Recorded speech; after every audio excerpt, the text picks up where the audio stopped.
Oui.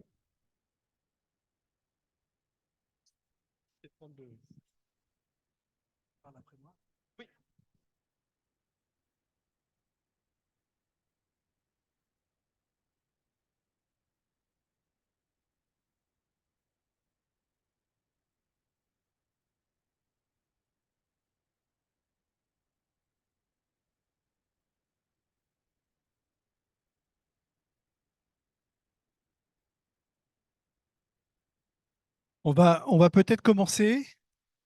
Je voulais simplement dire deux mots très rapidement parce que Hervé donne le coup d'envoi d'une série de nouveaux séminaires qu'on voudrait mettre en route ici au C2N, donc des séminaires dont la langue préférentielle sera le français parce qu'il est vraiment ouvert à tout le monde, que ce soit des scientifiques, des administratifs et tout ça, sur des sujets.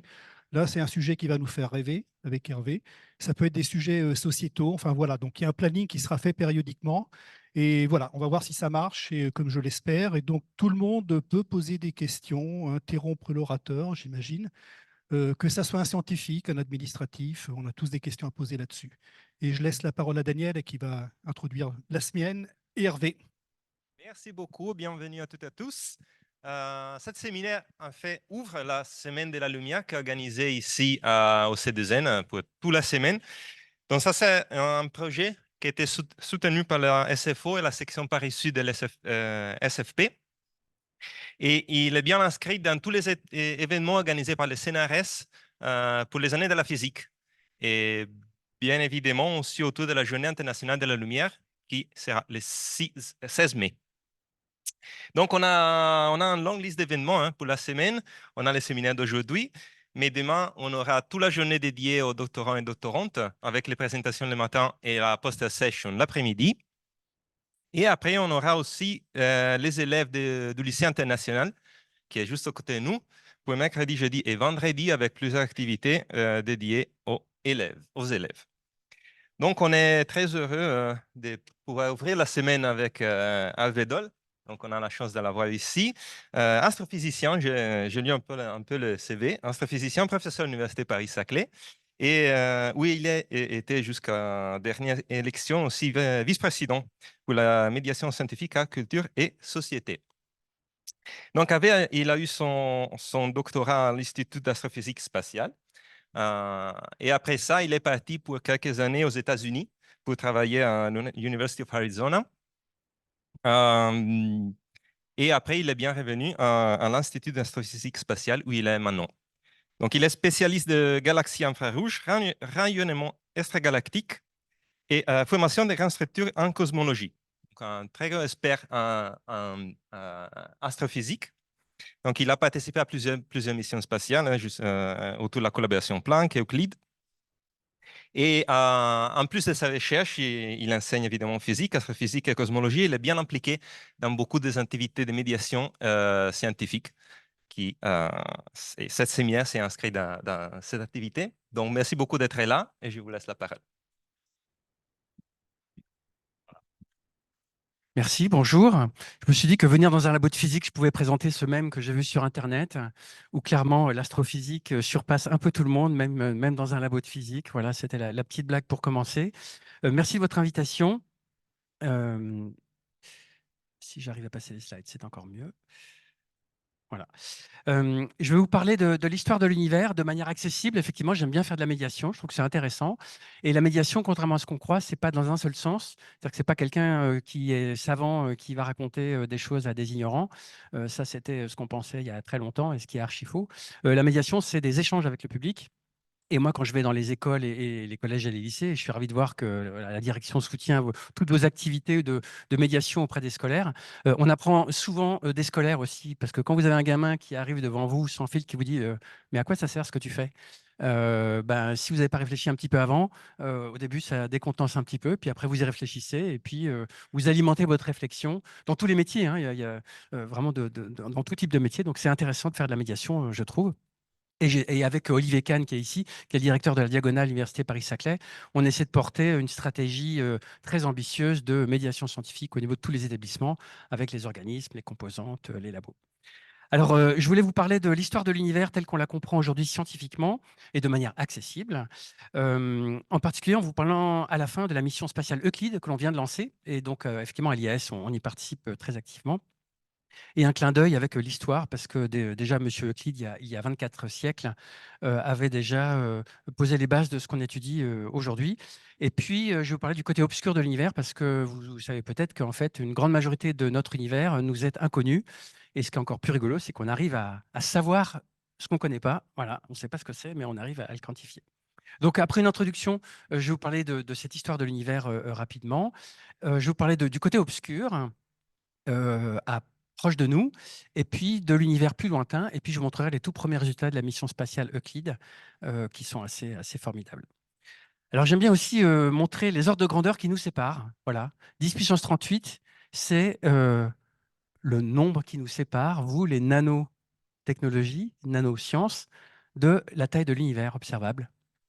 C'est si vous faites le rapport entre voilà, 1 nanomètre et la taille de l'univers observable, le fond cosmologique, vous obtenez 10 puissance 38. Donc finalement, c'est ce qui sépare l'IAS et le C2N en termes d'objets d'étude. Voilà. Il y a pas que la vallée et le plateau et le bus ou le chemin boueux que j'ai pris ce matin. Il y a aussi 38 heures de grandeur en distance. Donc, on va voyager, peut-être pas sur 38 heures de grandeur, parce que je suis moins spécialiste que vous des petites échelles atomiques et moléculaires. Mais... Alors ça, c'est en espace. Et en temps, c'est distance 29. Si on prend l'âge de l'univers, et alors j'ai vu sur votre site web que certains d'entre vous font des choses à la picoseconde, si je ne me suis pas trompé. Et ben voilà, le rapport entre picoseconde et l'âge de l'univers, c'est 10 puissance 29. Donc voilà, donc ce matin, on va explorer des échelles qui sont très très grandes, très très lentes, et vous allez voir finalement assez simple, parce que en fait les détails, soit on les voit pas, soit on les comprend pas, donc c'est un peu plus simple. Alors on commence toujours en astrophysique par une histoire qui commence euh, très lointainement, il y a très longtemps, dans une galaxie lointaine. Voici une image réelle. Alors, a priori, tout ce que je vous montre, c'est réel, hein. Il n'y a pas d'animation. Ce sont donc des galaxies lointaines prises par le télescope JWST, donc James Webb Space Telescope. On l'oublie souvent, c'est de la NASA, mais c'est aussi de l'Agence spatiale européenne. Et en particulier, Paris-Saclay a fourni une grosse partie des instruments du James Webb. Donc Cocorico aussi pour l'Europe spatiale. Vous voyez plein de galaxies, ceux qui ont des formes bizarres. Alors des galaxies, hein, c'est des étoiles, du gaz et une matière qu'on ne comprend pas, qui est la matière noire, j'y reviendrai. Et puis elles ont des formes bizarres parce qu'elles sont déformées par la masse qu'il y a dans un amas de galaxies. Et alors, c'est là où vous allez devoir travailler avec la petite échelle cosmologique que je vous ai, qu'Amanda vous a distribuée. On va déterminer. Alors, j'ai mis le modèle cosmologique dans cette règle à calcul. D'ailleurs, pour ceux qui sont en ligne, il y a le lien vers la publication. Il y a le QR code et vous pouvez l'imprimer chez vous et le refaire chez vous. On va regarder la galaxie qui est en haut, qui a redshift à peu près 2. À quelle époque cosmique on reçoit sa lumière? Alors nous, les astrophysiciens, on n'utilise pas les années-lumière comme distance. On utilise parfois les mégaparsecs, mais on dit voilà, pas les années-lumière. Pourquoi on n'utilise pas les années-lumière ni les mégaparsecs? Parce que ça fait l'hypothèse d'un modèle cosmologique. Ça fait l'hypothèse pour transformer quelque chose qu'on observe en une distance physique dans l'univers, il faut connaître l'âge de l'univers, sa géométrie, donc sa composition en matière, en énergie, etc. Ce qu'on fait, hein, mais si on veut éviter de rajouter une couche de modèles cosmologiques, on prend juste une observable, et cette observable, c'est le redshift, c'est le décalage vers le rouge des galaxies dû à l'expansion de l'univers. Alors, on va regarder à quel âge correspond le redshift 2. Alors, vous prenez la petite règle à calcul. L'échelle en redshift, elle est en haut et en bas, et les deux faces sont pareilles. C'est juste, il y en a une qui est en échelle log et l'autre qui est en échelle linéaire. Donc, vous prenez la face que vous voulez, et vous cherchez sur la ligne du haut ou du bas, qui est écrit redshift, vous cherchez 2. Et sur la deuxième ligne en partant du haut, vous tombez sur l'âge de l'univers à cette époque-là. Donc, si vous prenez 2 en redshift, vous tombez sur à peu près 3 et quelques. Je ne sais pas si vous trouvez ça dans l'âge de l'univers, en gigaheures. Alors, si je prends l'autre échelle linéaire, j'obtiens 3,25 à peu près. 3,25 gigaheures. Donc, la galaxie qui est à redshift 2, elle émet sa lumière à un moment où l'univers n'avait que 3,25 milliards d'années d'âge, ce qui est pas mal. Mais ce n'est pas hyper peut-être parlant non plus. Donc la troisième ligne, celle qui est au milieu, elle vous dit le temps de regard en arrière, look back time. C'est-à-dire que quand vous regardez dans le passé, combien de milliards d'années vous devez reculer pour aller voir cette galaxie. Donc c'est la troisième ligne. Donc Redshift 2, pour là j'en avais 3,25. Pour le temps de regard en arrière, on est à peu près à 10,5. Est-ce que vous êtes d'accord? Si je prends Redshift 2, c'est la ligne du milieu, vous devriez être à peu près à 10,5. Donc 10,5, vous regardez 10,5 milliards d'années dans le passé pour voir cette galaxie qui est là en haut, dans le rond jaune. Donc cette échelle nous donne un lien entre l'expansion de l'univers, sa géométrie et l'âge. Alors, je n'ai pas mis les distances, hein, mais j'aurais pu. Mais c'était plus simple avec l'âge. En fait, j'ai fait ça d'abord pour répondre aux journalistes, parce que les journalistes, quand ils nous appellent, ouais, c'est quoi la distance de la galaxie en années-lumière ou en âge de l'univers, je ne savais jamais. Et donc, je l'ai faite pour pouvoir répondre plus rapidement. Donc voilà, donc Redshift 2, on regarde à peu près 10,5 milliards d'années dans le passé. C'est des galaxies relativement faciles à voir. Les galaxies que je vous ai mises en bas, c'est celles qu'on a découvertes il n'y a pas longtemps, l'année dernière à peu près. Ah bah, si je perds mon anti-sèche, je ne vais pas aller loin. Et donc, ce sont des galaxies qui sont à Z égale Z, c'est le redshift, 7,6. Et on a découvert ça avec des collègues, avec le JWST. Et ça fait partie des galaxies les plus lointaines qui forment déjà un amas de galaxies. Parce que les galaxies, elles ont envie de se regrouper sous l'effet de la gravité, hein, qui est l'une des 4 forces fondamentales, se regrouper en grandes structures. Et alors, ce n'est pas le record, mais c'est presque le record, 7,6. Alors, on n'a qu'à dire que c'est 7 ou 8, hein, ça va être plus facile. Donc, on remonte, si vous regardez par exemple 8, Redshift 8, l'âge de l'univers à cette époque-là, c'est à peu près 0,7, ouais, 0,65 milliards d'années, donc 650 millions d'années d'âge de l'univers. Et si on regarde dans le passé, ça fait à peu près 13,15 milliards d'années de temps de regard en arrière.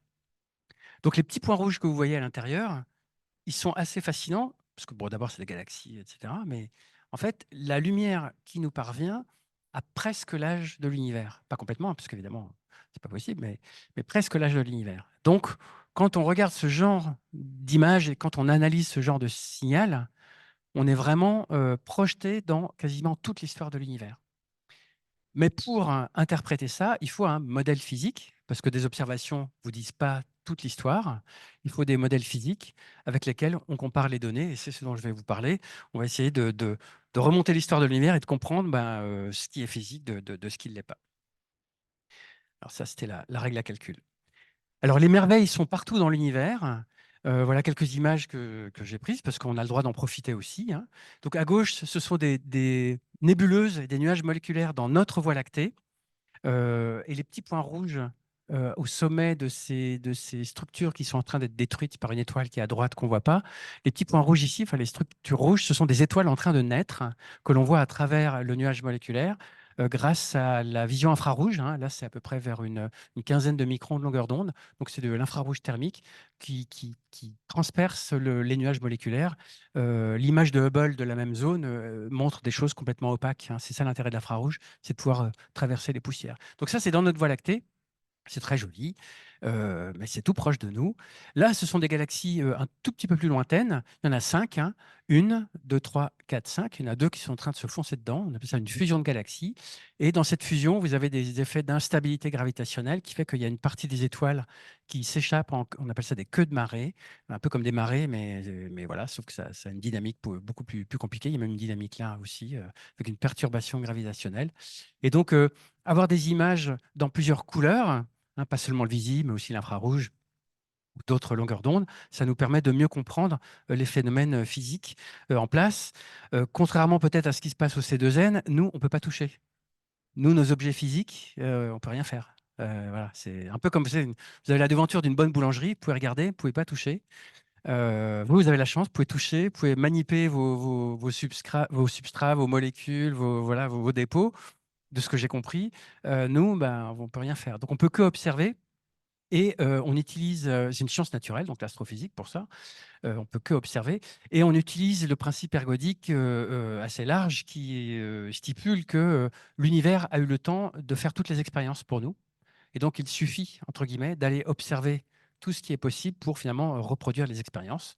Donc, quand on a des prédictions de choses qui ne sont pas encore observées, eh ben, on essaie de les observer. Puis si on les trouve, ben, on est content parce que c'est une sorte de validation de l'expérience. Parce qu'on ne peut pas faire un Big Bang chez soi ou créer un trou noir dans son labo. Alors, les merveilles sont partout aussi proches de nous. Le week-end dernier, on a parlé avec certains d'entre vous, il y a eu des aurores boréales, donc prix de la vallée d'Orsay, là, à gauche. C'était plus joli à Tromsø, donc sur le cercle, au-delà du cercle arctique où j'ai eu la chance d'aller il y a quelques mois.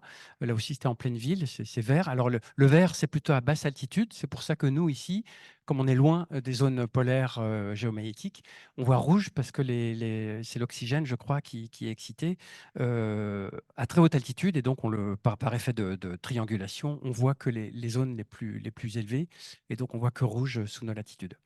Donc, l'univers est merveilleux, source d'émerveillement. Alors, on essaie quand même de le comprendre. Les questions sont partout. Alors, les questions auxquelles on essaie de répondre sont à peu près de deux familles en astrophysique. Je vais plutôt parler de l'astrophysique et de la cosmologie, c'est-à-dire de l'univers à grande échelle. Cette image représente le fond cosmologique vu par Planck, hein, qu'on a fabriqué à l'IAS et dans d'autres labos il y a quelques années. C'est l'univers voilà, 400 000 ans après le Big Bang, qui montre, contrairement à ce qu'on peut imaginer, un univers très, très, très homogène. Et les deux familles de questions sont celles-ci. Qu'est-ce qui s'est passé au début, juste après le Big Bang? Et pourquoi l'univers était super homogène à cette époque-là? On le sait parce que ça, c'est super homogène, à 10,5 près en relatif. Et deuxième famille de questions, pourquoi après, l'univers devient super hétérogène avec des galaxies, des trous noirs, des étoiles super denses et rien autour? Alors, on a plusieurs manières de répondre à ça. Commençons par la fin.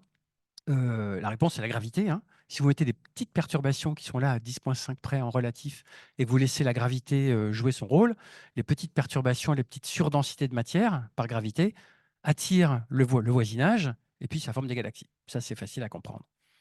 Manque de peau, si on fait le calcul, aujourd'hui, on devrait avoir 0 galaxie formée. 0. Or, on en observe plein. Donc, on se dit, il y a un truc bizarre. Et ce truc bizarre, c'est la matière noire.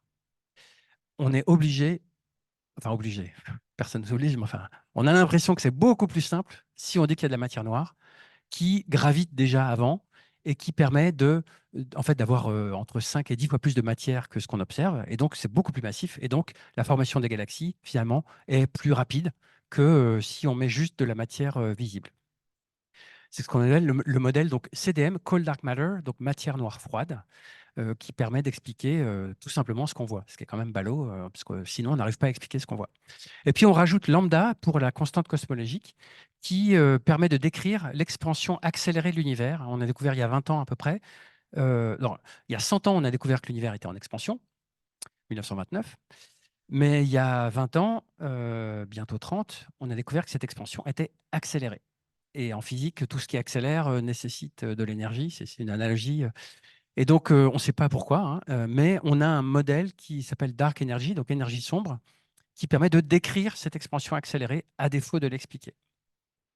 C'est ce qu'on appelle les composantes sombres de l'univers. Donc dark matter et dark energy, donc matière noire froide, froide au sens non relativiste et énergie sombre, nous permettent de décrire le réel d'aujourd'hui. Et puis au tout début, l'univers était super homogène et on ne sait pas trop pourquoi.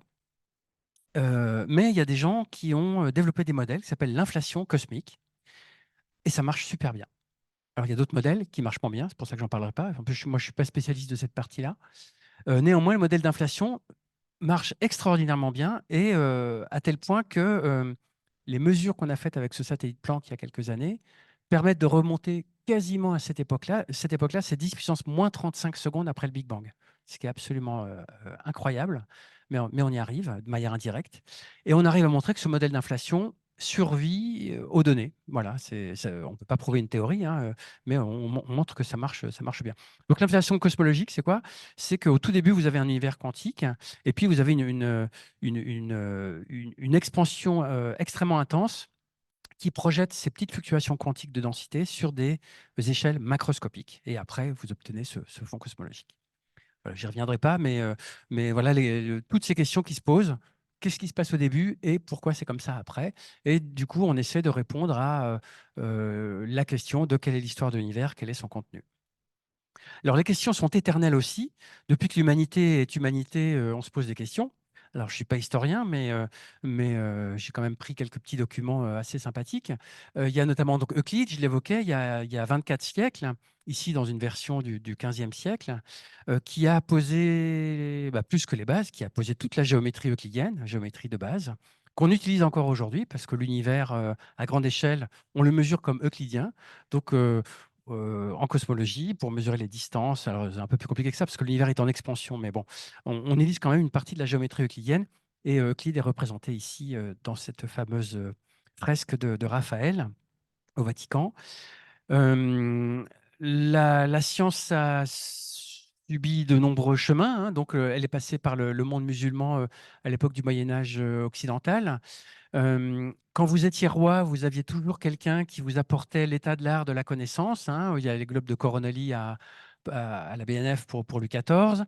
Là, il y a pour Charles V, il y a Nicole Oresme qui vous indique voilà de quoi le monde est composé, hein, voilà, le soleil, la Terre est au centre, bien sûr, et puis le firmament est tout là-haut, donc système géocentrique. Voilà, vous avez l'état de l'art. Donc, maintenant, vous avez un conseil présidentiel de la science. Voilà. À l'époque, vous aviez ça. Et puis, à cette époque-là, j'aime bien au XIIe siècle, hein, vous aviez la composition de l'univers. L'eau, la terre, l'air, le feu. Ça devait être super cool d'être scientifique à cette époque-là. Tout était expliqué par ces 4 éléments. Alors, bon, je ne fais pas d'anachronisme, hein, c'était une conception qui était intéressante, mais à chaque fois, voilà, ils étaient au top de la technologie et de la science. Et bon, ça marchait. On n'était pas encore dans l'époque de la science moderne. Alors, ces questions sur l'origine de l'univers sont aussi inspirantes, y compris aujourd'hui. Alors, je ne vais pas faire la revue de littérature, mais dans certains des livres, disons, populaires, hein, qui marchent bien, il y a souvent une partie de science dedans, hein. Là, je viens de finir les 3 corps. Là, effectivement, on parle même du fond cosmologique, on parle de plein de choses. Donc, c'est intéressant de voir que la science alimente aussi l'imaginaire. L'imaginaire est aussi important dans nos sociétés.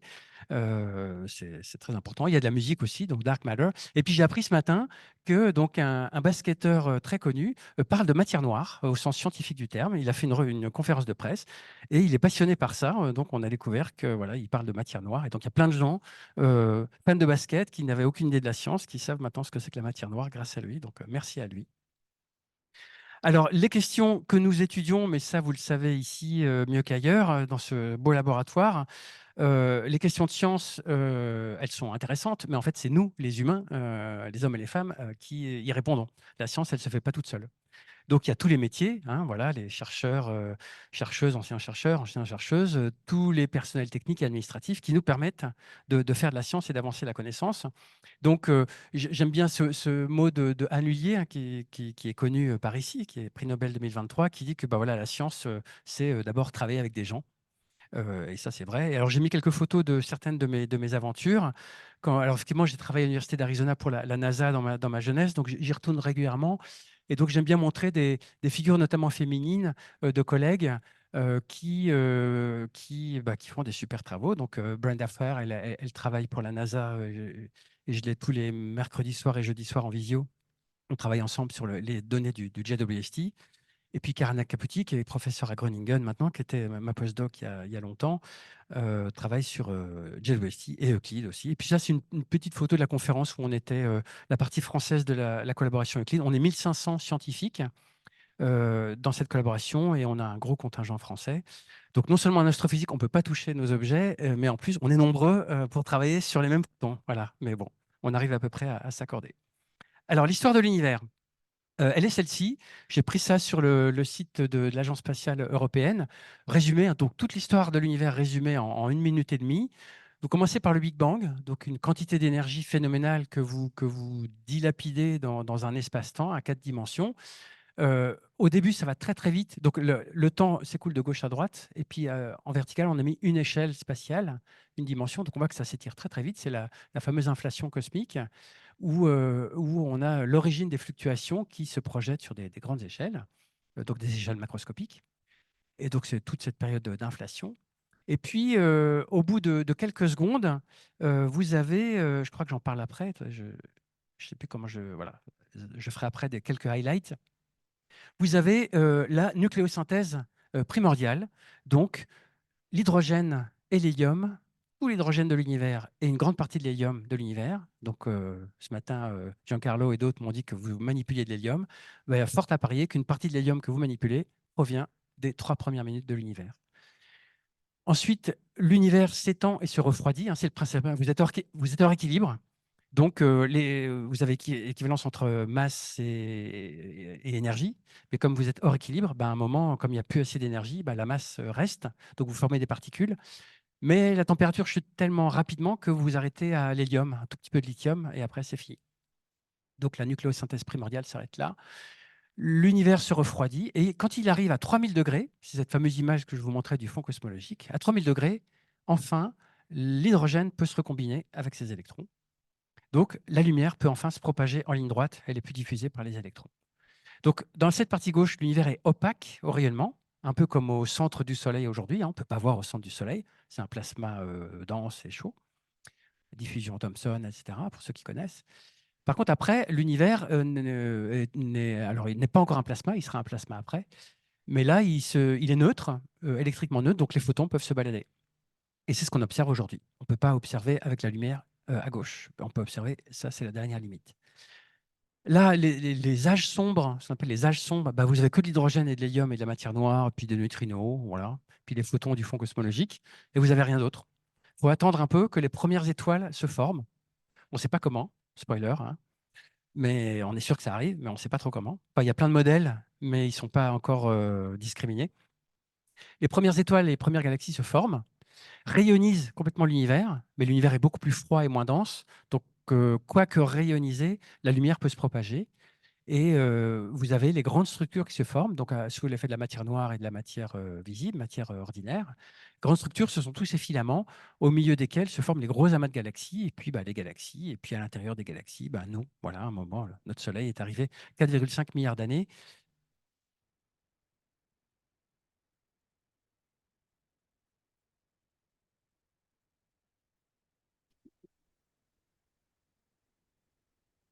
Alors, oui, ça marche très bien. Donc le Soleil, à peu près 4,5 milliards, voilà, comme c'est en échelle log, c'est à peu près par là. Voilà pour l'histoire de l'univers, si vous vous posez la question. Et ça, c'est basé sur la comparaison, ce n'est pas qu'un modèle, hein, c'est la comparaison de modèles physiques avec des données. Parfois, il y a des gens qui nous envoient des messages. Ouais, j'ai une nouvelle théorie sur l'univers et tout. Pas de souci. Mais voilà, il y a 100 ans de données accumulées qu'on essaie d'ajuster du mieux qu'on peut pour arriver là. Et en fait, ce qu'on appelle le modèle du Big Bang, hein, c'est un peu tout ça avec une singularité initiale, expansion, puis une expansion accélérée, hein. Je n'en ai pas parlé, mais on voit que la dérivée elle est positive ici, donc l'expansion augmente. C'est en fait un mélange, une construction successive. À chaque fois qu'on découvre un truc qui ne nous plaît pas, on rajoute un ingrédient, puis on voit que c'est cohérent. Et voilà. Ça, c'est le côté brillant de la face. Le côté sombre, c'est que y a plein de trucs qu'on ne comprend pas, mais ça, je vais y venir. Alors, je vais aborder quelques petits points. Brièvement, je l'ai déjà abordé, la nucléosynthèse primordiale, et puis quelques petits points ici sur les trous noirs ou des galaxies, et puis ce qu'on connaît de l'univers. Alors, la nucléosynthèse primordiale, j'ai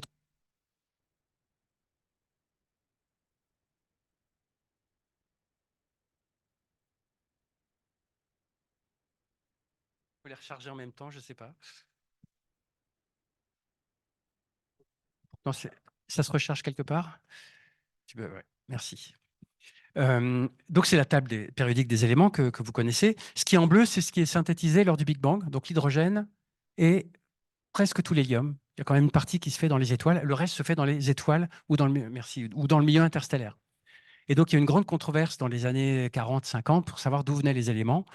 Certains disant qu'ils venaient que des étoiles, d'autres que du Big Bang. Mais en fait, c'est les deux. Voilà. Les éléments légers proviennent du Big Bang, un tout petit peu de lithium, et puis le reste est fait dans les étoiles, les supernovae, les étoiles normales, les neutron stars, etc.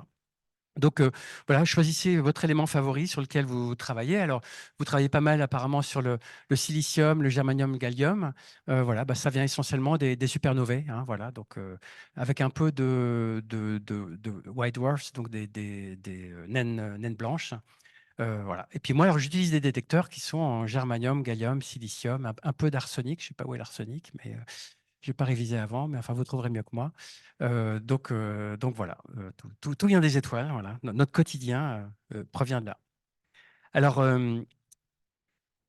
une des choses aussi qui marche bien dans l'univers, c'est la théorie de la gravitation. Pour l'instant, c'est la relativité générale qu'on utilise. Et on va mettre le son dans un instant. Et vous avez probablement entendu parler des ondes gravitationnelles. Ce n'est pas mon sujet, mais enfin, ça participe de cette connaissance de l'univers, cette force fondamentale qui est intéressante. Et les collègues ont eu le prix Nobel de physique pour la détection des premières ondes gravitationnelles. Je vais vous montrer une petite vidéo qui montre ça. Mais qu'est-ce que montre cette vidéo que j'ai pris de Virgo et de LIGO? Ça, c'est le temps avant la fusion de deux trous noirs. Vous prenez deux trous noirs qui sont des objets tout petits, hein, tout petits, petits. Enfin, ils sont massifs, mais ils sont tout petits. Ils se fusionnent. Donc, ça dure moins d'une seconde. Et puis ça, c'est la fréquence de rotation.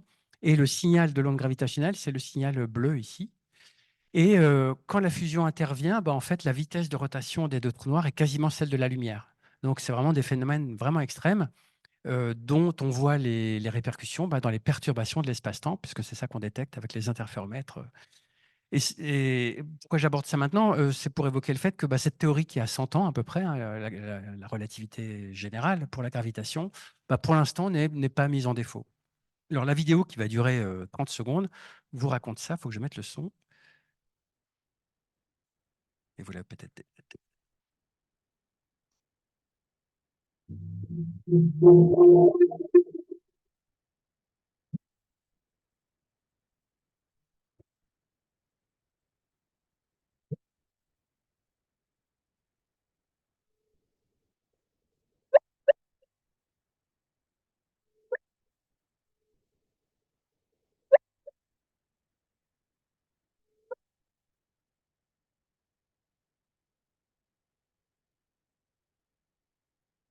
Centre de recherche pour ça.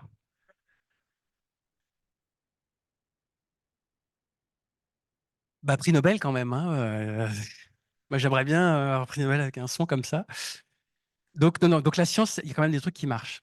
Un autre truc que j'aime bien montrer, alors bon, oubliez le côté technique de ce graphe, hein, mais c'est qu'une des questions qu'on se pose aussi, c'est est-ce que la physique est la même partout dans l'univers? C'est quand même une question super rigolote. La réponse est pour l'instant oui. Alors, sans entrer dans les détails, on mesure la température du fond cosmologique jusqu'à un redshift de 6,34. Alors, vous pouvez reprendre la petite réglette. Redshift de 6, c'est que vous remontez dans le temps, 6,3, à peu près à 13 milliards d'années dans le passé. Donc, on mesure un truc physique qui correspond exactement à ce qu'on a prédit, 13 milliards d'années dans le passé, ce qui est quand même assez cool. Et puis ça, c'est des mesures de alpha, là, avec plein de constantes de la physique. Et les collègues essaient de mesurer des variations de alpha en fonction de l'âge de l'univers. Alors, ils mesurent ça avec des raies moléculaires qui s'observent dans les galaxies. Je ne connais pas trop les détails. Mais ce qui montre, c'est que depuis une vingtaine d'années, alors c'est très difficile, hein, mais c'est zéro. C'est toujours compatible avec zéro, hein. Puis, vous voyez, ça s'est dispersé. C'est très, très difficile à faire.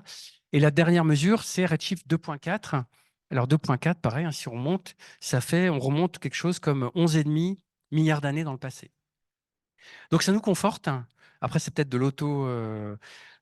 comment on dit, confirmation, enfin bref, la méthode Coué, mais en tout cas, à ce jour, la physique marche dans tout l'univers observable. Oui, il y a une question?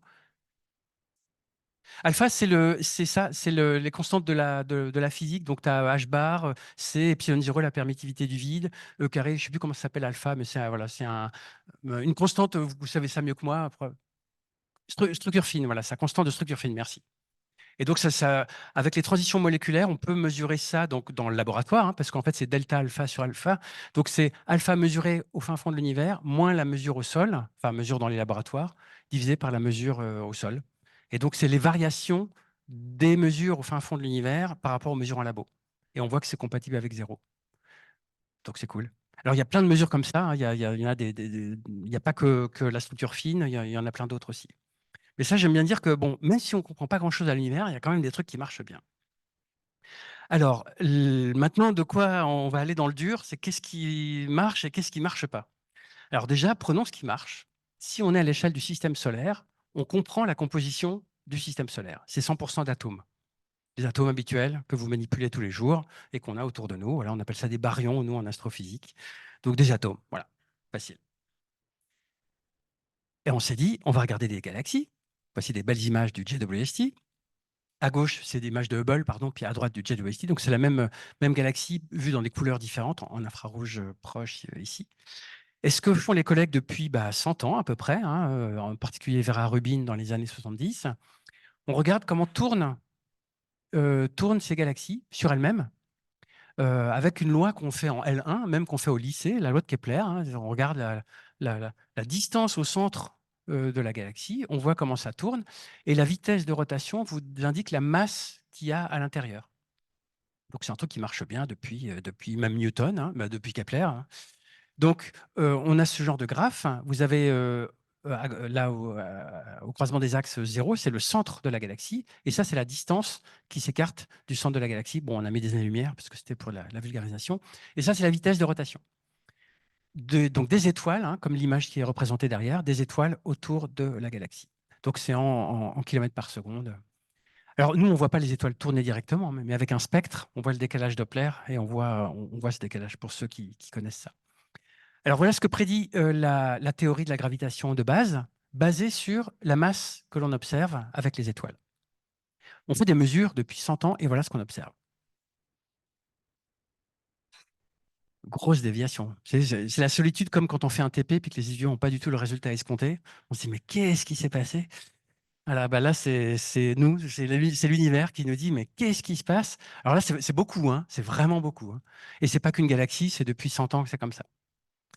Donc la seule explication qu'on ait trouvée, c'est les astrophysiciens sont des gens simples. On se dit, c'est simple, hein. Il y a une matière qu'on ne voit pas. Et si on met une matière qu'on ne voit pas, qui a une densité quasi constante, mais un peu plus loin, ça explique la courbe blanche. Enfin, on reproduit la courbe blanche. Nickel, facile. C'est la matière noire. Facile. Quand vous ne savez pas. En fait, en physique des particules, ils font pareil. Hein. Dans le modèle standard, ils m'ont expliqué, quand il y a un truc qui ne va pas, ils rajoutent une particule ou ils rajoutent un champ. Donc, on n'a pas l'apanage des idées simples. Hein. Je dois quand même dire qu'on n'est pas les seuls. Donc, la matière noire, ça marche très bien. Et donc, on fait des mesures très précises. Et dans les galaxies, on se rend compte qu'il y a à peu près 80%, 70, 80% de matière noire dans les galaxies et le reste de matière ordinaire. C'est là que devient la composante sombre de l'univers. On voit que ça dépend de l'échelle. Hein. Nous, dans notre univers local, enfin le système solaire, il n'y a pas de matière noire. Enfin, en tout cas, s'il y en a, elle est négligeable, puis elle fait que passer vite. Voilà. Donc, matière noire, elle domine à l'échelle de la Voie lactée. Et puis, à l'échelle des galaxies. Alors là, j'aime bien montrer cette image du JWST où on voit plein de galaxies. Et donc, toutes ces galaxies que vous voyez, qui sont lointaines, hein, ça représente que 5% de la masse de ce qu'il y a sur cette image. 5% seulement. Parce que, bon, je ne vais pas aller dans les détails, mais donc il y a à peu près 80% de matière noire, mais même les baryons, c'est-à-dire la matière ordinaire, il n'y en a que très peu qui est sous forme de galaxies. L'essentiel est dans un gaz chaud que l'on n'observe que dans le rayonnement X ou le rayonnement millimétrique, pas dans le rayonnement visible. Donc, en fait, on a eu du bol de trouver les amas de galaxies parce qu'en fait, on voit que 5%. Voilà, donc ça fait partie des choses qu'on essaie de comprendre et de mesurer. Maintenant, si on va dans l'univers un petit peu plus lointain, on va essayer de voir plein d'autres choses. Alors pour ça, on utilise le décalage vers le rouge. C'est un truc que j'ai pris de la NASA. Si vous avez une galaxie proche en haut, une galaxie lointaine en bas, son spectre va être décalé vers le rouge à cause de l'expansion de l'univers. C'est comme un effet Doppler. Donc tout est décalé vers le rouge. Et donc on essaie de mesurer ce redshift pour avoir des propriétés de galaxies lointaines. Pareil, sans aller dans les détails, mais comme vous manipulez aussi la lumière, j'aime bien montrer cet exemple. Voilà le spectre d'une galaxie parmi la plus lointaine jamais détectée. Elle a un redshift de 13. Alors, vous avez la longueur d'onde observée. Et en fait, c'est l'Iman alpha qui, dans le référentiel du laboratoire, est à 121 nanomètres dans l'ultraviolet. À cause de l'expansion de l'univers, nous, on la voit à 1,5 micron dans l'infrarouge. Facteur 14 décalé. Donc, c'est comme si on la voyait se décaler à 14 fois la vitesse de la lumière. Mais en fait, ce n'est pas elle qui se déplace, hein, c'est l'espace-temps de l'univers qui se dilate. Donc, il y a des trucs assez rigolos en cosmologie, c'est qu'on voit on voit l'ultraviolet dans l'infrarouge. Voilà, c'est cool. Donc, faut aller dans l'espace pour ça, mais Donc, voilà, cette belle discontinuité Lyman alpha, et ben voilà, elle est à 1,7 micron à cause de l'expansion de l'univers. Donc, il se passe des trucs assez rigolos. Et alors, la galaxie, je ne sais plus où elle est, mais elle provient de cette image. En fait, c'est un amas de galaxies. On a fait des zooms et sur certaines zones où on voit des galaxies courbées, c'est là où il y a le plus d'effets d'amplification de l'antigravitationnel, on appelle ça. Donc, ça amplifie les images qui sont derrière, hein, par effet naturel, hein, et c'est là qu'on observe ces galaxies très, très lointaines. Alors, l'image la plus lointaine de l'univers que vous verrez jamais, c'est celle-ci qu'on a faite notamment ici à l'IAS, enfin dans la vallée, avec plein d'autres collègues. C'est le fond cosmologique. Donc, c'est quand l'univers était encore très jeune, très chaud. Il venait juste de se recombiner et il n'y avait pas encore de galaxies, pas de planètes, pas d'étoiles, rien. Il y avait juste de l'hydrogène, de l'hélium et de la matière noire, des neutrinos et des photons, pour faire simple. Et donc, c'est tout le ciel qu'on a observé. La différence entre les points rouges et les points bleus, vous voyez, c'est 300 microkelvin, hein. On mesure, nous, des kelvins au fin fond de l'univers, pareil. Alors, nous aussi, on fait de la cryogénie dans l'espace.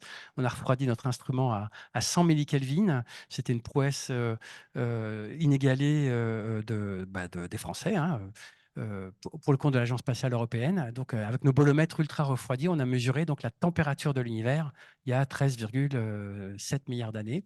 Et c'est des toutes petites fluctuations desquelles ensuite arrivent les amas de galaxies et les galaxies. Et les zones en grisé, c'est là où statistiquement c'est non fiable au centre parce que c'est la Voie lactée qu'on a soustraite. Donc au centre, on a quand même mis des données, mais nous, on les utilise pas. On n'utilise que ce qui est en haut et en bas. Et pour comprendre la composition de l'univers, on fait une analyse statistique. Alors, je vais être simple, hein, vous allez voir, tout le monde va comprendre. On appelle ça un spectre de puissance angulaire, mais peu importe. Vous avez ici la taille sur le ciel et là, l'intensité des points rouges et des points bleus. Les données du satellite Planck, c'est les petits points là qui sont là. Et nous, on a un modèle d'univers qu'on met dedans et qu'on essaie d'ajuster. Si vous mettez que de la matière ordinaire, vous obtenez ça. Voilà, il n'y a pas besoin d'avoir fait beaucoup d'études ou d'avoir beaucoup travaillé pour comprendre que le fit, il est absolument pourri et que ça ne marche pas du tout. Donc, un univers rempli de matière ordinaire ne marche pas. Et ça, c'est une mesure indépendante des galaxies que je montrais tout à l'heure, hein. Donc, c'est un argument supplémentaire. Si vous mettez un peu de matière noire, c'est mieux parce que vous commencez à avoir des oscillations qui sont prévues, et ça ne suffit pas. Il faut de la matière noire, il faut de l'énergie sombre, ça marche un peu mieux. Et puis au final, quand vous mettez tout, vous obtenez cet ajustement parfait qui nous indique que l'univers est rempli de matière noire, d'énergie sombre et un tout petit peu de matière. Et on obtient l'âge de l'univers à 0,17% près. Jamais dans l'histoire de l'humanité, on a mesuré l'âge de l'univers aussi précisément. 13,119 milliards d'années, plus ou moins 0,17%. Et puis, on a la contribution de matière noire. Je crois que j'ai une slide après qui est plus visuelle. Voilà.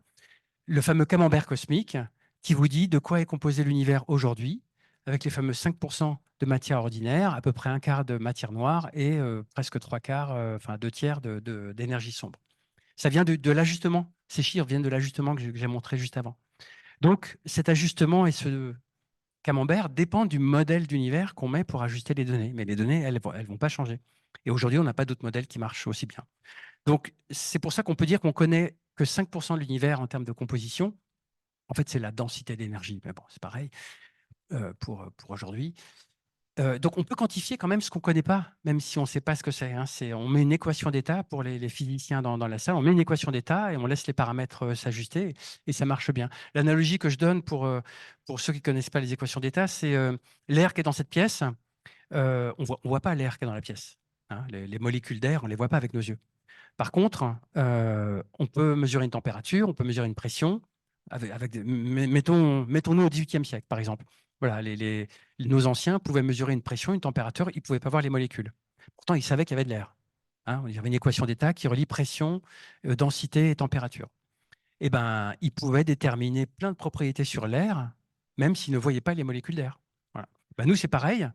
Alors, on ne voit rien, on ne sait rien, mais on peut mesurer une pression et une densité grâce au fond cosmologique qui est à la distribution des galaxies. Et donc, c'est ça qu'on met dans notre fit, et puis ça marche. Ça marche au prix de 95%, on ne sait pas ce que c'est. Mais on a l'équation d'état. assez précisément. Donc, on utilise l'image du fond cosmologique en intensité, en polarisation, en matière noire. Ça, c'est l'image de la matière noire. Et donc, voilà, il y a quelques siècles, on avait eau, terre, air, feu. Aujourd'hui, on a matière ordinaire, dark matter et dark energy. Voilà, choisissez votre camp. Voilà. Et puis, effectivement, on a toujours des candidats à la matière noire. On ne sait toujours pas ce que c'est. Les collègues physiciens, théoriciens et physiciens des particules ont plein de candidats, mais à ce jour, on ne sait toujours pas. Et donc, au final, à l'échelle, mais vraiment de tout l'univers, c'est l'énergie sombre qui domine en termes de densité d'énergie ou de composition, et 5% seulement de matière ordinaire. Donc, quand on dit qu'on connaît que 5%, c'est vraiment à l'échelle de l'univers. Mais dans notre système solaire, on voit bien qu'il n'y a que des atomes et donc tout va bien. La physique normale a encore de beaux jours devant elle et tant mieux. Alors, quand on dit qu'il y avait une grande communauté d'Italiens et d'Italiennes dans l'assemblée et dans ce labo, et puis dans tous les labos, et c'est heureux, on peut faire l'analogie si l'univers était une pizza.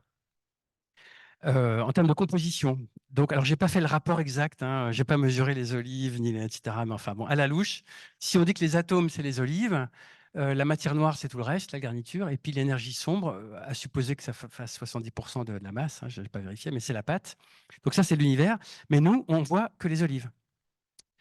Ah bah oui, on voit que la matière ordinaire, donc on voit que les olives.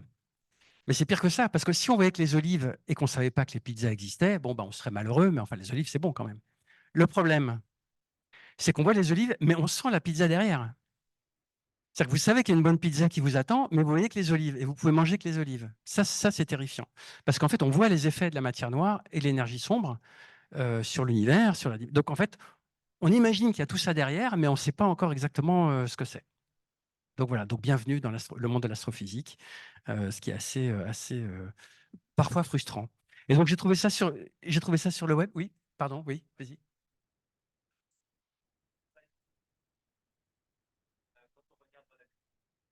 Hmm. Hmm. Ouais, oui, oui, oui, oui, oui. En fait, tu fais une moyenne. Donc la question pour ceux qui sont, c'est voilà, pourquoi on passe en gros de 100% à 5%, hein, selon l'échelle. En fait, la quantité de matière, elle est la même. Là, c'est juste relatif. C'est juste que à l'échelle des galaxies, l'énergie sombre est indétectable parce qu'elle n'a aucun effet. L'énergie sombre, c'est ce qui provoque l'expansion accélérée. Et comme tu peux convertir ça, enfin tout ça, c'est l'énergie. En fait, on convertit la masse en énergie. C'est pour ça qu'on dit densité d'énergie. Normalement, j'ai dû le mettre quelque part, voilà. Et donc, à l'échelle de l'univers, c'est ça qui domine, même si la quantité d'atomes, elle reste la même, mais la quantité d'atomes, elle est coincée dans les galaxies et même dans les petits bouts de galaxies où nous sommes. Voilà. Donc, il n'y a rien qui disparaît, c'est juste que tu fais une moyenne sur des volumes beaucoup plus grands où il y a d'autres trucs qui apparaissent. Voilà, si je peux m'exprimer ainsi. Ça va, c'était clair. Donc la pizza, on a fait. Et la physique, bah, finalement, on comprend plein de choses, hein, parce qu'Aristote disait tout un tas de choses qui se sont avérées fausses. Galilée et Newton ont résolu tout. Après, Einstein a tout cassé. Mais maintenant, on a tout compris, sauf effectivement des trucs petits, gros, chauds, froids, rapides, lourds, dark, turbulence et le concept du temps. Voilà. Je crois qu'on peut résumer la physique comme ça, même si nous sommes bons et nous travaillons tous les jours. Alors, comment on fait maintenant pour détecter cette matière noire et cette énergie sombre? Et puis, je parlerai d'Euclide et j'aurai terminé. Je vais passer ça. Voilà. En gros, on utilise la masse. Alors, on sait qu'il n'y a que 5%, et on utilise l'expansion de l'univers. Alors, la masse, c'est assez rigolo parce que Einstein nous a dit, et on l'a observé, que quand vous avez de la masse, vous avez une courbure de l'espace-temps. Et donc, si par exemple je mettais un trou noir devant moi, entre vous et moi, la lumière ne se propagerait pas en ligne droite, la lumière suit on appelle ça des géodésiques, suit la courbure de l'espace-temps. Donc ça fait comme une sorte de loupe, de lentille un peu bizarre qui déforme les images. Et en fait, c'est ce qu'on voit, vous voyez peut-être pas bien, mais il y a des trucs rouges qui sont des galaxies plus lointaines qui sont déformées parce qu'elles sont derrière. Mais cette déformation, en contrepartie, elle dépend de la masse qu'il y a au centre. C'est un peu comme si vous aviez une lentille transparente entre vous et moi, donc je vous verrai tout déformé et la réciproque est vraie, mais en fonction de la déformation, vous pouvez déterminer la focale de la lentille. Donc, on fait pareil. On utilise on appelle ça gravitational lensing, l'anti-âge gravitationnel, pour dire bah, il y a telle masse à l'intérieur. Donc, en fait, on retrouve la présence de matière noire grâce aux effets de la gravité. Alors, c'est cet effet qui est illustré par ce verre ici. Vous avez un fond homogène, et puis avec une lentille un peu bizarre, eh ben, vous avez des déformations. L'idée, c'est d'avoir en fonction de ce que vous observez, donc les lignes un peu bizarres, là, ici au centre, eh ben, vous reconstruisez le potentiel gravitationnel. Là, on voit un petit peu mieux les galaxies déformées. D'ailleurs, celle-là et celle-là, c'est la même galaxie vue deux fois, mais elle est complètement derrière l'écran, très très loin. Là aussi, enfin, celle-là aussi, la galaxie du béret, voilà, ça ressemble à un béret. Il y a plein de choses. Donc ça, c'est ce qu'on appelle le strong lensing, donc le lentillage gravitationnel fort, parce qu'on le voit avec nos yeux, il est évident. Mais on utilise aussi ce qu'on va faire avec Euclide, des millions de galaxies derrière, dont on ne voit pas a priori la déformation individuelle, mais qui statistiquement nous donnent la déformation. Donc, c'est comme ça qu'on fait pour la matière noire. Et ça ressemble un peu à ce qu'on voit dans une piscine, hein.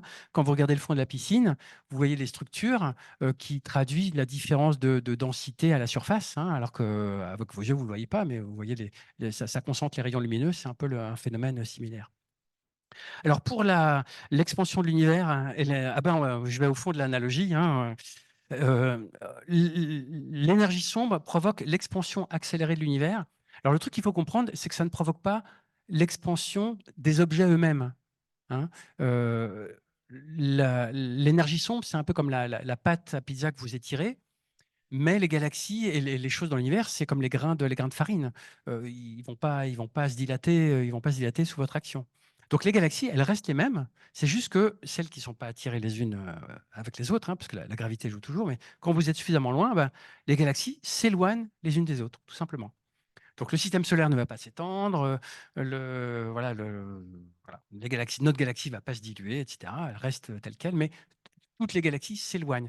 Et cette vitesse, nous, on peut la mesurer avec un effet dont je ne vais pas parler, qu'on arrive à mesurer par les corrélations de galaxies, cette vitesse d'éloignement, et on peut reconstruire la vitesse d'expansion de l'univers et donc faire le tri entre les modèles d'énergie sombre. Et maintenant, je vais finir avec les résultats de Euclide qu'on vient de lancer. Alors, Euclide est une belle mission spatiale. D'ailleurs, j'ai apporté un petit bout ici de MLI, de l'isolant spécial. Vous pourrez regarder. C'est mes collègues ingénieurs de l'IAS qui m'ont autorisé à piquer un bout de test. En fait, côté jour, donc côté panneau solaire, il fait à peu près 200 degrés Celsius dans l'espace. Côté ombre, à peu près moins 150 degrés Celsius. Donc, il n'y a rien qui résiste. Donc, ce qu'on fait, c'est qu'on met des couches de MLI, donc Multi-Layer Insulation, donc un isolant super efficace. Vous verrez, c'est une combinaison de feuilles de mylar et de voiles de mariée, on appelle ça. Alors là, celui-là, on ne peut pas le voir à l'intérieur, mais il y a 7 couches et à chaque couche, vous diminuez un facteur 2, donc 2 puissance 7 entre la première phase et la phase d'après.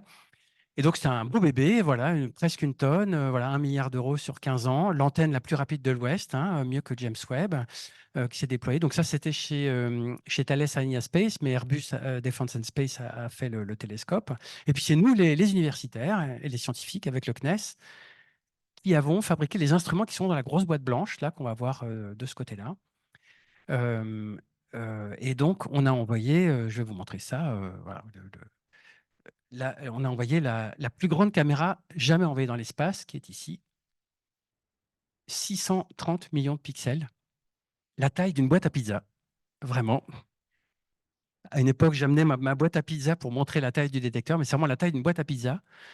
36 CCD de 4K par 4K, ceux qui connaissent les CCD, avec une lumière d'étalonnage qui a été faite à l'IAS, donc ici, puis ça a été géré notamment par le CEA Saclay. Une caméra infrarouge, ici, qui est 2 fois plus grande que celle du James Webb. Donc, on observe dans le visible et le proche infrarouge. Et avec ça, on a un champ extraordinairement grand qui nous permet d'avoir des milliers de galaxies. Alors, voilà une des premières images qu'on a obtenues l'été dernier, puisqu'on est lancé le 1er juillet. Et donc, c'est une très grande image. Et là, on a fait un zoom. Vous voyez des galaxies, des étoiles. Ça, c'est pris dans l'infrarouge. Voilà, c'est génial. Ça, c'était la première image. Et ça, c'était la deuxième image. Je résume. Alors là, il y avait un problème. C'était pas prévu. C'était tout brouillé. En fait, il y avait des éruptions solaires, comme en ce moment, mais à l'époque, il y en avait moins. Et le système de guidage, parce qu'en fait, il faut une stabilisation ultra précise pour faire des images précises comme celle de... On est dans l'espace, hein, il n'y a pas de pied, il n'y a rien. Vous êtes dans l'espace, vous devez pointer précisément votre satellite. Et donc, il y a un système qui s'appelle FGS, Fine Guidance System, donc système de guidage fin, qui repère les étoiles et qui se cale dessus et qui, pour rester, envoie des petits coups de moteur. On parlait tout à l'heure dans la salle blanche de millinewtons de petites impulsions. Donc, on utilise des petits sheets de millinewtons pour garder l'attitude complètement stable du satellite. Mais là, sur son détecteur, il voyait des nouvelles étoiles apparaître à cause des rayons cosmiques et du logiciel qui était mal fichu, il faut le dire, même si c'est compliqué. Et donc, tout d'un coup, il voyait des nouvelles étoiles, il était perdu, donc il envoyait des coups de moteur pour essayer de retrouver sa position, parce qu'il était perdu dans le ciel. Et donc, quand on s'est rendu compte qu'il faisait ça trop souvent et que ça nous foirait des pauses, ben, on s'est rendu compte qu'il y avait un problème de logiciel. Donc, on a uploadé le logiciel, enfin, c'est les collègues industriels qui ont fait ça. Ils ont mis à jour le logiciel, ils l'ont uploadé. Et puis, oui, c'est comme ça qu'on fait, hein. Même dans Voyager 2, on envoie des patchs logiciels, hein. C'est comme ça. Alors, il y a tout un tas de procédures hein, pour pas que le problème empire. Mais oui, donc on a uploadé nouvelle version du logiciel. Et donc, on obtient des belles images que même Nature a salué. Et donc, le 23 mai prochain, on sortira les premiers articles et encore plus d'images. Mais là, je vous montre les premières images qui sont sorties. Donc ça, c'est une belle image de nébuleuse. Ce qui compte, c'est vraiment la taille du champ, qui est la plus grande qu'on ait jamais obtenue avec cette précision, hein. On a des images de la qualité de Hubble. Alors cette image a été faite plutôt pour le fun, parce que nous, on ne va pas observer des zones comme ça, on veut observer des zones avec plein de galaxies, pas de nébuleuses. Et c'est donc des collègues du CEA, notamment Jean-Charles Cuyant, qui a tout traité. Donc, images visibles et proches infrarouges, donc toujours belle à voir. Là, c'est un amas d'étoiles dans notre Voie lactée, pareil, pour voir la finesse des détails. Alors, vous n'en rendez peut-être pas compte, mais enfin, en tout cas, c'est voilà, c'est l'image d'une qualité extraordinaire et d'une précision diabolique. Là, une galaxie très faible, on appelle ça une galaxie naine. Les galaxies naines sont très compliquées parce qu'elles ont une faible brillance de surface, c'est-à-dire qu'elles ne sont pas très lumineuses, et pourtant elles sont très importantes pour essayer de comprendre comment se forment les galaxies. Hein, c'est un peu les parents pauvres en termes de masse de la formation des galaxies, et ça peut aussi nous apporter des informations. Et c'était très difficile à mesurer jusqu'alors, mais là, avec Euclide, on montre que ça marche. Une galaxie un peu plus standard, mais néanmoins très, très belle, une galaxie spirale avec tout un tas de bras spiraux ici, puis de queues ici, de marées ou de que sais-je, qui permettent aux collègues de mieux comprendre l'histoire de la galaxie, de voir toute sa dynamique avec toutes les formes. Et puis, ce fameux amas de galaxies que je montrais au tout début, l'amas de Persée qu'a fait Jean-Charles Cuyandre au CEA, avec, il y a à peu près, je ne sais plus, 3000 galaxies sur cette image. C'est un des amas de galaxies les plus proches. Et pour vous donner une idée de ce que fait Hubble, c'est cette image de toute la vie de Hubble. Alors, il n'a pas fait que ça, hein, mais les petits carrés, ce sont les pointages de Hubble dans cette zone. Donc, Hubble est super cool. Vous avez tous vu des images du satellite Hubble, etc. Mais pour avoir la big picture, l'image globale de ce qui se passe dans ces objets-là, une carrière entière de Hubble ne suffirait pas. Nous, en quelques heures, on a la scène complète. Donc, c'est un peu comme un grand angle qu'on a avec Euclide, qui nous permet d'avoir de la statistique. On a à peu près 250 000 galaxies par image, et on en aura des milliers et des milliers. Alors que Hubble ou James Webb, JWST, ont un champ extrêmement restreint, mais ils vont beaucoup plus loin. Donc c'est vraiment complémentaire, hein. C'est comme si vous êtes à la montagne, vous avez besoin d'un zoom pour voir les marmottes qui sont à 3 km, et puis vous voulez le grand angle pour quand même voir les belles montagnes, les beaux paysages. Voilà. Il n'y en a pas un qui est mieux, mais les deux sont complémentaires. Et nous, là, l'Europe, on est leader là-dessus, et voilà, oui, c'est très bien. Et pour vous donner une idée de la richesse, si vous allez au Lycène, ils ont, donc juste à côté, ils ont un grand mur d'écran, vous voyez, et l'image, en fait, rentre à peine dans ce mur d'écran. Vous avez une richesse dans ces données qui est absolument incroyable. Je vais la remettre quand même. Voilà, un mur de quelques mètres ne suffit pas à afficher tous les pixels. Donc, les disques durs chauffent et les processing chauffent pour analyser toutes ces données, puisqu'on a une cinquantaine d'images comme ça qui nous arrivent chaque jour maintenant. En routine. Et donc, le but, c'est d'avoir de la statistique pour mesurer la présence de matière noire et d'énergie sombre. Alors, pas de les voir, hein, mais de les caractériser. Et donc, j'aime bien finir par cette image qui nous rappelle à notre humilité. C'est un coucher de soleil vu de la planète Mars, il y a quelques années. Et donc, voilà la Terre, vue de la planète Mars. Donc, quand il y en a qui veulent nous faire croire qu'on peut aller sur Mars, alors il peut y avoir quelques bons hommes qui vont sur Mars, ça, il n'y a pas de souci. Mais enfin, y vivre et mettre un écosystème, selon en tout cas, les connaissances actuelles, c'est la pure science-fiction. Donc, protégeons notre Terre. C'est cool d'étudier l'univers et la physique, et c'est indéniable, mais voilà, il faut aussi protéger notre environnement parce que vu de l'espace, nous sommes absolument rien. Et j'en ai terminé. Je vous fais la pub du Big Bang au Big Bang qui est le 6 juillet, qui est un festival grand public. Vous pouvez venir en famille, c'est à Orsay. C'est co-organisé par la Diagonale. Il y aura de la musique, des conférences, des jeux pour enfants, des food trucks, voilà, tout ça. Et donc, à Paris-Saclay, on est cool, on fait de la très bonne science, on est leader au niveau mondial sur plein de sujets et on sait s'amuser, comme ici. Voilà. Merci de votre attention.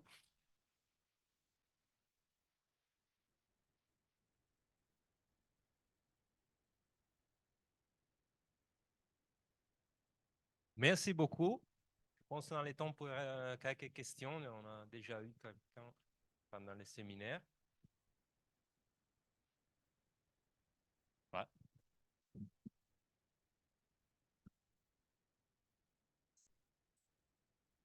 J'ai une question sur la pâte à pizza. Euh, En gros, c'était sur une slide où vous aviez dit que le Dark Energy ne change pas la taille des grains. Mais du coup, pourquoi est-ce qu'on observe un redshift dans ce cas, si ça change pas la taille?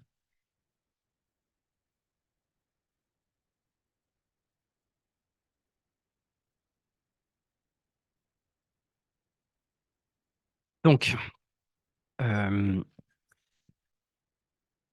fait, l'énergie sombre, elle agit comme un côté répulsif de l'espace-temps. En fait, c'est l'espace-temps qui se dilate. Donc, les galaxies qui sont à un endroit, elles n'ont rien demandé, elles suivent le mouvement de l'espace-temps. Donc, imaginons que vous êtes une galaxie, moi, j'en suis une autre. Si on revient dans 1 million d'années, on se sera déplacé de quelques mégaparsecs. Donc, vous n'aurez pas grossi, sauf si vous mangez trop de pain au chocolat, ni moi pareil. Donc, l'énergie sombre n'a aucun effet sur vous, sur le côté expansion. Mais par contre, le côté éloignement, on l'aura. Et le côté éloignement, on le voit avec le redshift. Cet élément est mesurable avec la vitesse d'éloignement. Donc en fait, sa vitesse de récession pour être précis. Donc l'énergie sombre provoque juste l'extension de l'espace-temps, donc les distances augmentent, mais les objets eux-mêmes, ils restent tels quels. Alors heureusement, parce que sinon, enfin après, la science-fiction permet plein de choses, hein. Les galaxies qui s'étirent et qui s'explosent, etc. Non, donc l'énergie sombre, en tout cas dans notre modélisation actuelle, ne prévoit absolument pas ça. À ces échelles des galaxies et en dessous, la gravité gagne, heureusement. Mais à très grande distance entre galaxies, la gravité n'est plus assez forte. Et c'est là l'énergie sombre qui prend le dessus. En fait, en physique, ça vous le savez aussi, c'est pareil pour vous, je pense, il y a des domaines respectifs où certaines forces ou certains phénomènes dominent par rapport à d'autres. Ben là, c'est pareil.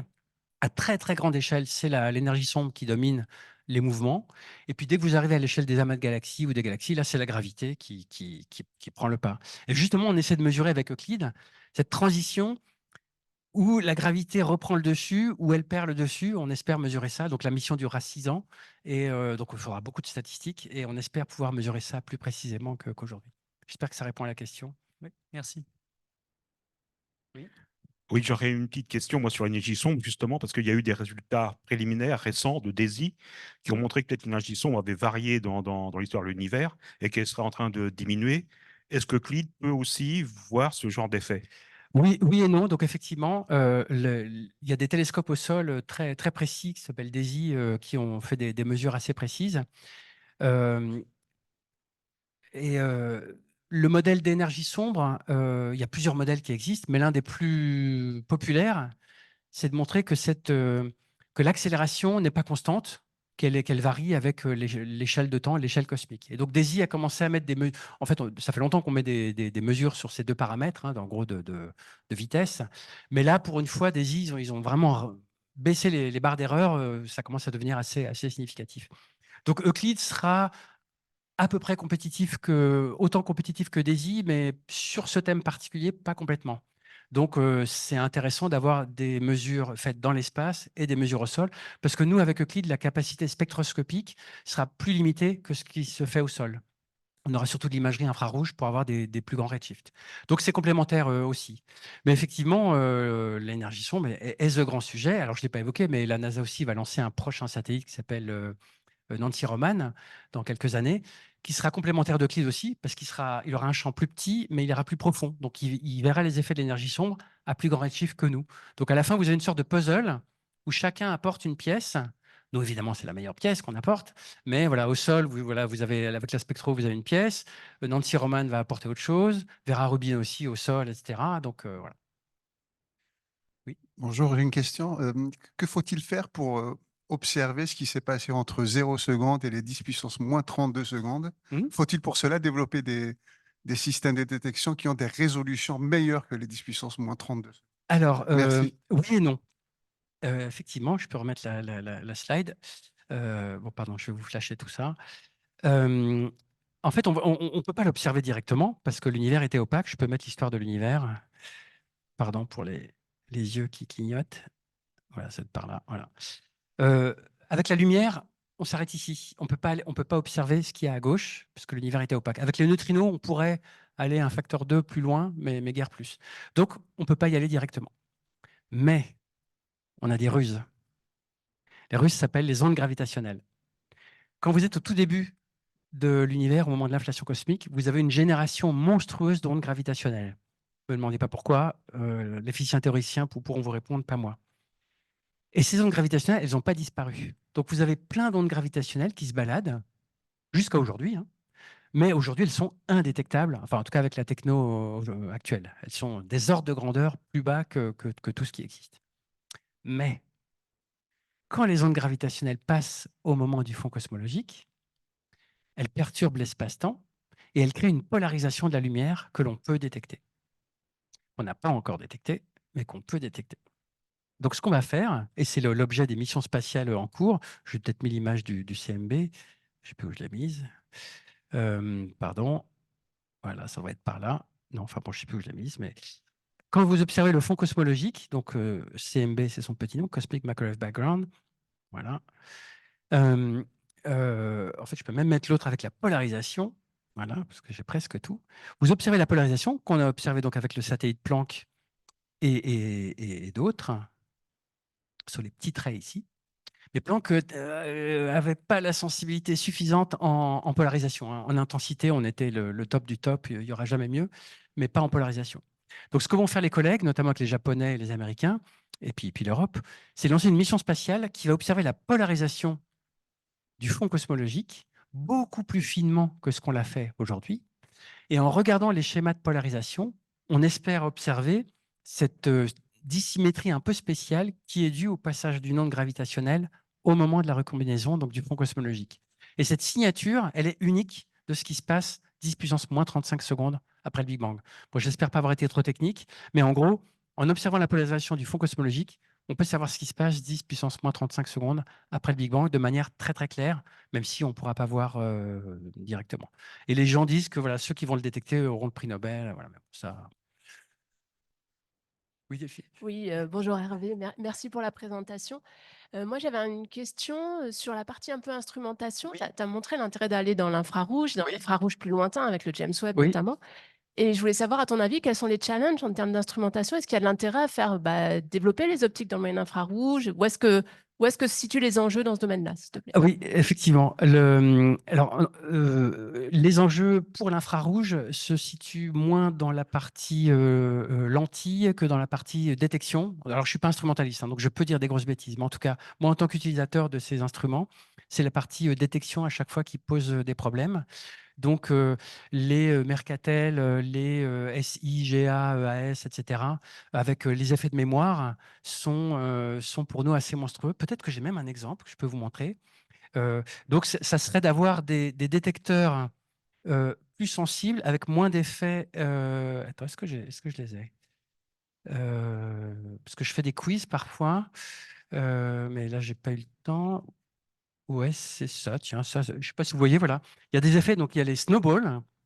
Donc, c'est des électrons qui se baladent dans ton détecteur et tu ne sais pas pourquoi, poum, ils apparaissent. Enfin, on sait pourquoi, ils sont là, mais Mais ça crée ça ressemble à une étoile, mais ce n'en est pas une. Donc, dans ton image, bah, tu as des. Alors, celui-là, c'est un zoom, hein, mais dans ton image, tu as une sorte ils appellent ça donc des boules de neige qui apparaissent à cause des électrons qui se baladent dans ton détecteur infrarouge. Donc là, typiquement, c'est des détecteurs à 2 microns, mais c'est pareil sur le JWST à 20 microns. Donc, c'est plutôt la stabilité et le côté bas bruit. Il y a aussi ces traînées, alors ce n'est pas exactement celle-là, mais ça ressemble, qui sont les effets de mémoire. Donc, quand tu observes une source brillante à midi, tu observes une autre partie du ciel à midi 5, tu vois rien à midi 5 parce qu'il reste une partie de charge qui est dans ton détecteur. Donc, c'est le côté un peu rapidité et évacuation enfin, raccourcissement des échelles de temps, du taux. Là, ça serait un enjeu parce que c'est des photons de faible énergie. Hein. Tu vois, là, on va jusque enfin, là, c'est 2 microns, mais on peut aller jusque vers 20 microns. Et puis au-delà, parce qu'on va aussi, avec Planck, on est allé jusqu'à quelques millimètres de longueur d'onde, mais pas du tout en mode radio-hétérodyne, vraiment en mode détection bolométrique.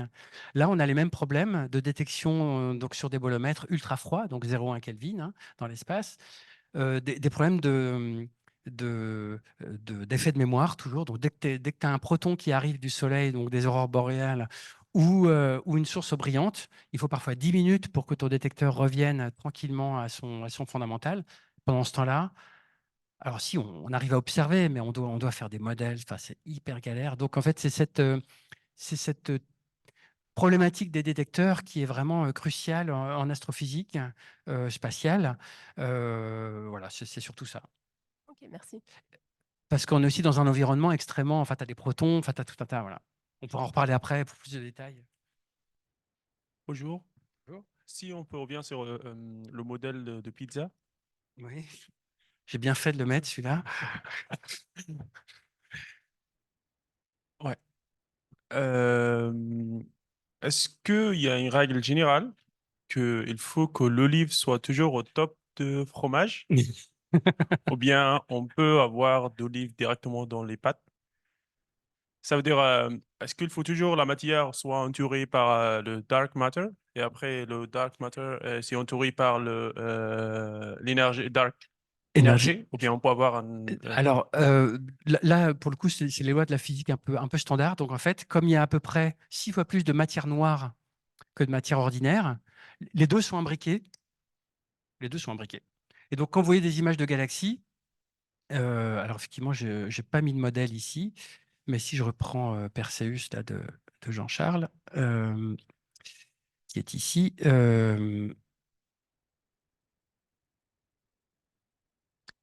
donc ce qu'on voit, c'est que 5% de la masse ici, c'est les galaxies, 5% de la masse. Si je mettais à cette échelle le gaz chaud, donc 15% de la masse, ça serait un rond qui ferait à peu près la taille de l'image.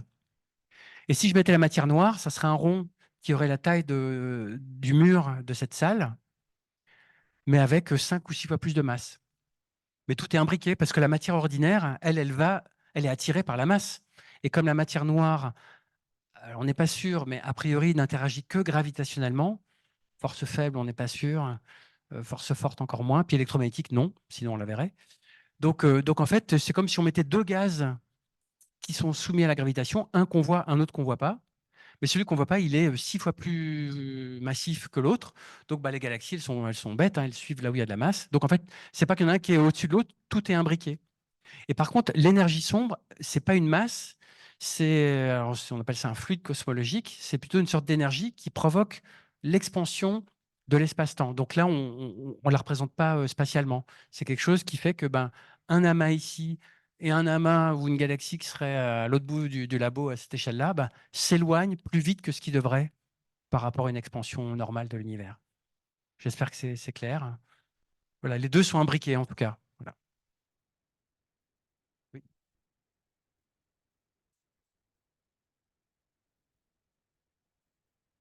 Mhm. Mhm.